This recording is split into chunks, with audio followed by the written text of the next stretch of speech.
So in today we are going to learn mathematics education first year and the name of the unit is perspective about math knowledge.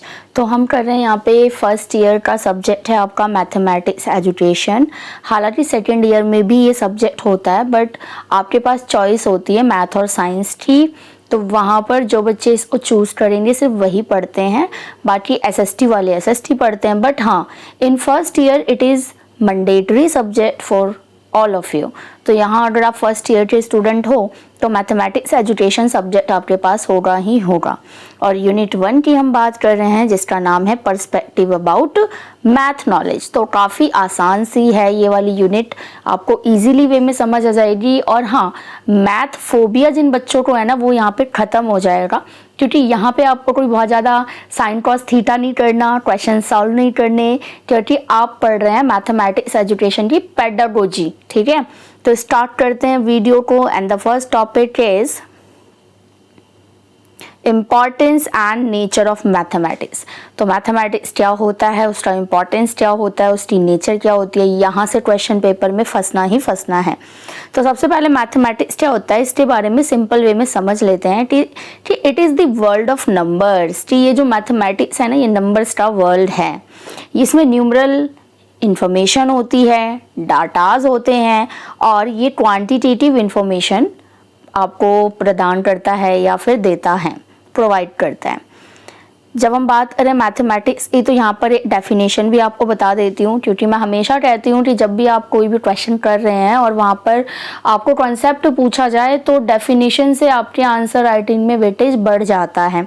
तो mathematics का यहाँ पे एक छोटा सा definition can't ने दिया हुआ है, जो कि है mathematics is the indispensable instrument of all physical researches. तो इसको 2 से 3 बार भी पढ़ोगे ना तो आपको लिटरली याद हो जाएगा। अब बात करते हैं नेचर की। तो क्वेश्चन आपको पता है यहाँ से बड़ा ही आएगा, एमसीक्यू तो आने से रहा। तो मैंने यहाँ पे भर भर के पॉइंट्स आपको बता दिए हैं नेचर के, आपको जो याद हो सकते हैं इजी वे में आप वो पॉइंट्स याद कर लीजिए। आप एक एक करके समझेंगे। नेचर में सबसे पहले जो मैथमेटिक्स है वो हैज़ इट्स ओन लैंग्वेज, इसकी अपनी लैंग्वेज होती है जिसमें साइन फॉर्मूलाज होते हैं। Mathematics is the study of numbers, यहाँ पर नंबर्स का स्टडी किया जाता है। मैथमेटिक्स नॉलेज इज सिस्टमैटिक, ये सिस्टमैटिक वे में काम करता है। Mathematics has set of knowledge, इसमें सेट ऑफ नॉलेज होता है, ऐसा नहीं है कि टुकड़ों में नॉलेज आपको दिया जाता है, पूरा सेट जो होता है नॉलेज का वो यहाँ पर दिया जाता है। Mathematics is the foundation of advancement. अगर एडवांसमेंट में जाना है तो आपके लिए मैथमेटिक्स क्या हो जाएगा, फाउंडेशन हो जाएगा। Mathematics are the same everywhere, ये हर जगह सेम होता है, मतलब जो चीज़ आप इंडिया में मैथ्स में पढ़ोगे वही अमेरिका में पढ़ोगे। जनरलाइजेशन ग्रोज फ्रॉम मैथमेटिक्स, अगर जनरलाइजेशन जो प्रोसेस है वो मैथमेटिक्स से ही शुरू होती है। Mathematics has a well defined acceptable, वही मैंने यूनिवर्सल वाली जो बात बताई। उसके बाद क्या है ये कि conclusions are formed from its investigation. तो यहाँ पे इन्वेस्टिगेशन के बाद कंक्लूजन निकाला जाता है, तो ये आप नेचर में लिख सकते हो। उसके बाद हम बात करेंगे इंपॉर्टेंस ऑफ मैथमेटिक्स की। तो क्या ज़रूरत है इसकी, क्या इंपॉर्टेंस है वो भी देख लेते हैं हम। इट डेवलप क्रिटिकल थिंकिंग, बच्चों में क्रिटिकल थिंकिंग डेवलप होता है। Helps in problem solving, career opportunities होती हैं। Math helps us shop carefully आप शॉप कर पाते हो अगर आपको मैथमेटिक्स नॉलेज है तो। मैथ्स इम्प्रूव फाइनेंशियल लिटरेसी, आपका जो फाइनेंशियल लिटरेसी है उसको इम्प्रूव कर देता है ये। Math helps us manage time management में यूजफुल है।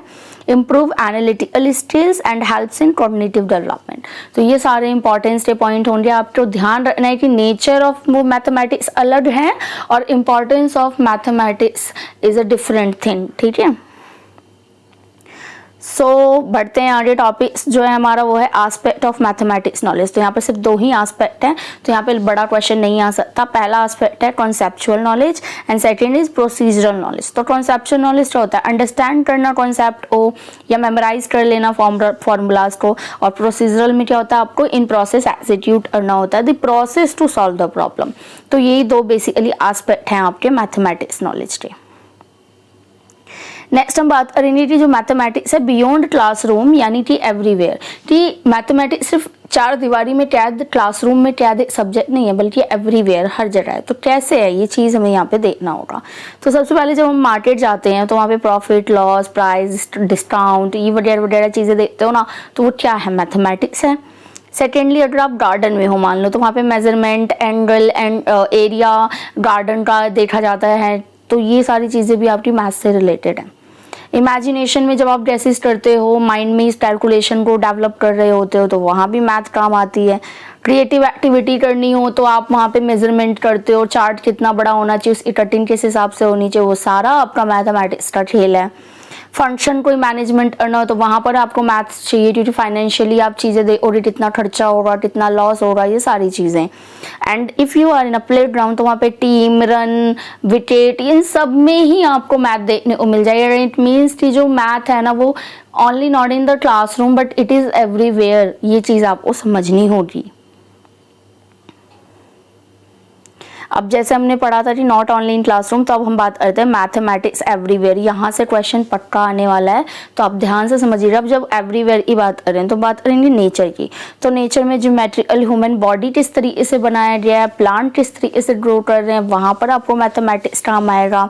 कुकिंग में आपको राइट रेशियो पता होना चाहिए कि अगर 1 किलो आलू है तो फिर कितना प्याज डलना चाहिए, यहाँ पर भी आपको मैथ का रेशियो वाला कॉन्सेप्ट काम आएगा। क्लोथिंग की अगर बात करोगे तो वहाँ मेजरमेंट कि 2 मीटर कपड़े में 1 सूट सिल जाएगा, तो फिर आधे मीटर में क्या होगा, मतलब ये सारा मेजरमेंट आपका मैथमेटिक्स में जाएगा। अगर आप बैंक जा रहे हो तो वहाँ पर क्रेडिट, डेबिट, आपका इंटरेस्ट, ये सारी चीज़ें मैथ से रिलेटेड हैं। हाउस बिल्डिंग कर रहे हो तो मैनेजमेंट चाहिए, वहाँ पे डेकोरेशन में भी मेजरमेंट और रेशियो काम आता है। 18 जो भी 18 इंग्रेडिएंट्स होते हैं, आप पैक्ड आइटम खरीदते हो, उस पर MRP रेट देखना होता है आपको, कितना % फैट है, कितना % विटामिन है, ये सारी चीज़ें आप देखते हो। सेलिंग करते हो तो परसेंटेज देखना होता है। लॉटरी में प्रोबेबिलिटी देखी जाती है। अगर प्रोग्रेस कर रहे हो तो वहाँ पर भी आपके ग्रेड, मार्क्स, मतलब हर जगह आप देख रहे हो कि मैथमेटिक्स है। जैसा कि मैंने आपको नेचर में बताया था इसका, कि फाउंडेशन होता है एक तरीके से एडवांसमेंट आर्ट। अगर आप जिस तरीके से अपनी लाइफ में एडवांस बन रहे हो ना, तो आपका फाउंडेशनल जो मैथ है ना, वो क्लियर होना चाहिए। आगे बात करेंगे स्ट्रक्चर ऑफ मैथमेटिक नॉलेज की। तो यहाँ पे 3 टाइप ऑफ स्ट्रक्चर आप देखोगे, इसको अच्छे से समझेंगे हम। सबसे पहले वोकैबुलरी इन मैथमेटिक्स, फिर साइन इन मैथमेटिक्स, फिर आएगा एल्गोरिदम। अगर वोकैबुलरी की बात करें तो वोकैबुलरी ऑफ मैथमेटिक्स में क्या चीज़ है, इसकी वोकैबुलरी क्या है, वर्ड्स क्या है, जैसे angles, odd even number, mean, mode, median, volume, area etcetera, ये सब क्या है, मैथ की वोकैबुलरी।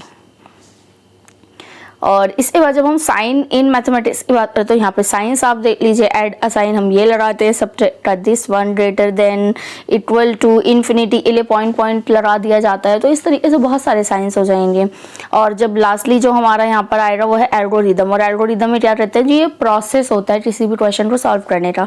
लेकिन यहाँ पे मैंने छोटा सा प्रॉब्लम सॉल्व किया है, जैसे 20 है तो 10 2 जा 20 हुआ, देन उसको भी हमने सब पार्ट किया तो 5 2 जा 10 हुआ। तो ये आपका जो है तीनों स्ट्रक्चर है मैथमेटिकल नॉलेज। तो पहले वोकैबुलरी पता होनी चाहिए, साइन पता होना चाहिए, एंड देन एल्गोरिदम।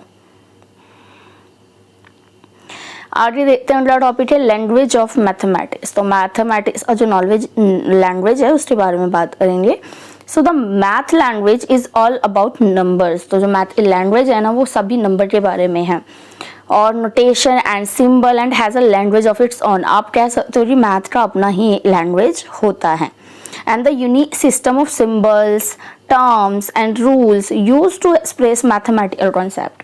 तो मैथमेटिकल कॉन्सेप्ट को यहाँ पर दिखाने के लिए ये चीज़ें यूज की जाती है। सिम्बॉलिक रिप्रेजेंटेशन होता है इसमें, जैसे ये देख लो।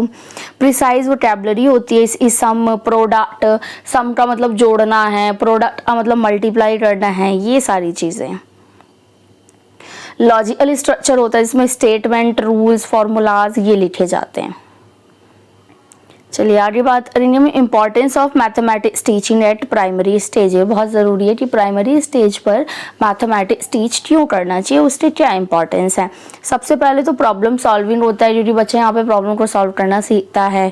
सर्च और ऑल्टरनेटिव सॉल्यूशंस ढूंढ पाता है बच्चा।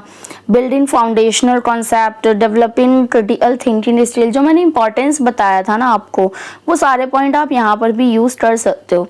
ये रियल वर्ल्ड एप्लीकेशन बच्चों को आता है, बच्चों में कॉन्फिडेंस बूस्ट होता है अगर वो कैलकुलेशन वगैरह अच्छी करता है। सपोर्ट देयर अदर सब्जेक्ट, मतलब अदर सब्जेक्ट्स भी पढ़ने में सपोर्ट मिलता है। Promote logical reasoning, helps in everyday life, develop cognitive abilities. तो ये सब मैंने इंपॉर्टेंस में भी बताया था, तो वो वाले पॉइंट भी आप यहाँ पे रख सकते हो, गलत नहीं होंगे।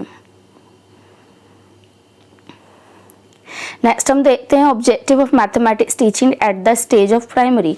तो अभी तुमने इंपॉर्टेंस देखा था, हम देखते हैं कि ऑब्जेक्टिव्स क्या हैं, उद्देश्य क्या है मैथमेटिक्स को अगर प्राइमरी लेवल पर पढ़ाया जाता है। तो सबसे पहला जो हमारा यहाँ पे आप कह सकते हो ऑब्जेक्टिव है वो कॉग्निटिव ऑब्जेक्टिव। हमने और यहाँ पे जो कॉग्निटिव ऑब्जेक्टिव है उससे क्या चीज़ें बच्चों के दिमाग में डेवलप होती हैं, काउंटिंग, शेप, डेसिमल एक्सेट्रा। तो ये जो चीज़ें हैं वो किस तरीके से काम करती हैं, ये क्या है, काउंटिंग क्या है। बैक काउंटिंग भी, अगर काउंटिंग आ रही है तो बच्चे को बैक काउंटिंग भी आनी चाहिए। बैक काउंटिंग आ रही है तो मल्टीप्लाई भी आना चाहिए, डिवाइड आना चाहिए, टेबल बनाने आना चाहिए। ये सब कॉग्निटिव डेवलपमेंट में आ जाएगा। और फिर आता है स्किल बेस ऑब्जेक्टिव। तो इसमें बच्चे जो होते हैं ना उस टेबल को, ज्योमेट्री को यूज कर लेते हैं। उसके बाद आता है अदर ऑब्जेक्टिव, जहाँ पर आपको असर्शन सॉल्व करना आता है, ऑब्जर्वेशन, बच्चे में कॉन्फिडेंस आता है। ये सारी चीज़ें आप ऑब्जेक्टिव में ले सकते हो। हालांकि कुछ पॉइंट इंपॉर्टेंस वाले भी आ सकते हैं यहाँ पे, वो भी गलत नहीं होंगे। तो ये आपका पूरा मैथ का यूनिट 1 था। मैंने पहले बोला था कि काफ़ी इजी सा और छोटा यूनिट है, बहुत ज़्यादा मुश्किल नहीं है। और जो भी क्वेश्चन बनने हैं आपके यहीं से बनने हैं, क्योंकि यहाँ पर पूरा यूनिट मैंने कवर किया है। अगर आपको लगता है कि कोई टॉपिक छूट गया है तो आप मुझे कमेंट कर सकते हैं। मिलेंगे नेक्स्ट वीडियो में, जो कि यूनिट 2 होगी इसी मैथमेटिक्स सब्जेक्ट की।